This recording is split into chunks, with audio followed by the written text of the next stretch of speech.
मसलो उन छो थियो आहे बहरहाल इहो तव्हां असांखे वाज़े करे ॿुधाइजो दी। मसलो ॾाढो इन जे करे आहे त असीं तव्हां मतिलबु दोस्ती रखो। अच्छा ऐसे छो गुलाम हैदर चांडियो चए थो तव्हांखे त माना तव्हां सां दोस्ती रखो।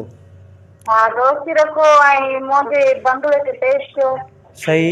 वालेकुम वालेकुम अदी छा हाल आहे ख़ुशि आहियो अदी? अदी सिंगर फलक पिया ॻाल्हायो? अदी तव्हांजो ऐसे छो गुलाम हैदर चांडियो आहे जेको मेहट जो आहे हुन सां तव्हांजो मसइलो हले पियो, इहो कीअं मसइलो थियो आहे, छा मसइलो थियो आहे थोरो ॿुधाइजो असांखे। दोस्ती रखो जे नथो रखूं त धमकी थो ॾे। अच्छा तव्हांखे धमकियूं ॾिए थो, चए थो दोस्ती रखो न रखंदो त माना धमकियूं थो ॾिए। जी जी मुंहिंजे फैमिली जो धमकियूं मूंखे मुंहिंजे मुड़ुस जो धमकियूं। अच्छा हा पोइ अहिड़ी तव्हां कंप्लेन वग़ैरह दर्ज कराई आहे एस एच ओ जे ख़िलाफ़ु? एस एच ओ जे ख़िलाफ़ु तव्हां अहिड़ी का कंप्लेन दर्ज करी आहे गुलाम हैदर चांडियो जे ख़िलाफ़ु अदी?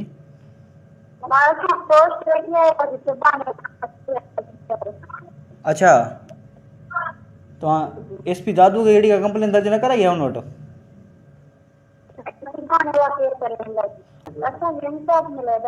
अच्छा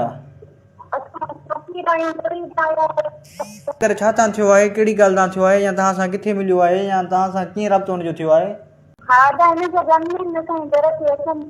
अच्छा माना हाणे तव्हांखे हिन मां मतिलबु खतरो आहे तव्हांखे हिन मां? जी तव्हांखे हिन मां S H O Ghulam Haider Chandio खां खतरो आहे छा?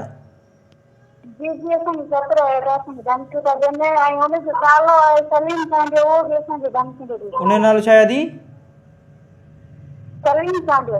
S H O Ghulam Haider Chandio हुनजो सालो आहे सलीम चांडियो, मिली करे असांखे धमकियूं था ॾियनि। आप तो मुझे अर्जेंट में कॉल करे उनखे धमकी ॾिनी, तव्हांखे लाकअप कंदासीं, माराईंदासीं, आश्रय कंदासीं।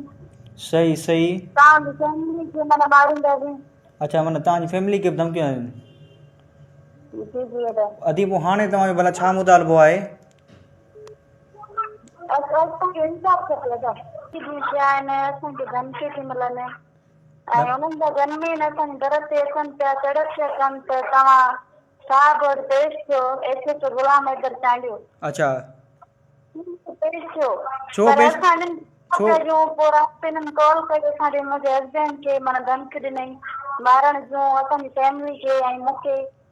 सही पर मां असांखे इंसाफ़ खपे अदा, असां ग़रीब आहियूं, ॿियो कुझु न करे सघंदासीं। सही तव्हांखे चए छा थो भला, छा लाइ तव्हां सां माना इहो मसइलो थियो आहे? जी अदा तव्हांखे छा थो चए, माना तव्हां सां इहो मसइलो हुन छो थियो आहे बहरहाल इहो तव्हां असांखे वाज़े करे ॿुधाइजो दी। मसइलो इन जे करे आहे त असीं तव्हां मतिलबु दोस्ती रखो। अच्छा S H O Ghulam Haider Chandio चए थो तव्हांखे त माना तव्हां सां दोस्ती रखो। हा दोस्ती रखो ऐं मुंहिंजे बंगले ते पेश थियो। सही पोइ हुन खां असां इंक्वायरी कई आहे त हुनजे करे हू झड़प था कनि ऐं धमकियूं था ॾियनि असांखे। अच्छा सही सही तव्हां माना अहिड़ी का कंप्लेन दाख़िल न कराई आहे एस एच ओ जे ख़िलाफ़ु? न कराई आहे, इंशाल्लाह सुभाणे कराईंदासीं।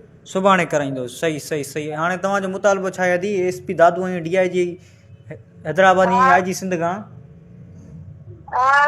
मुतालबो कईंदा, असांखे इंसाफ़ खपे ऐं S H O Ghulam Haidar साहब पाण बि धमकियूं थो ॾिए ऐं हुनजो जेको सालो आहे न सलीम चांडियो, उहो बि धमकियूं थो ॾिए।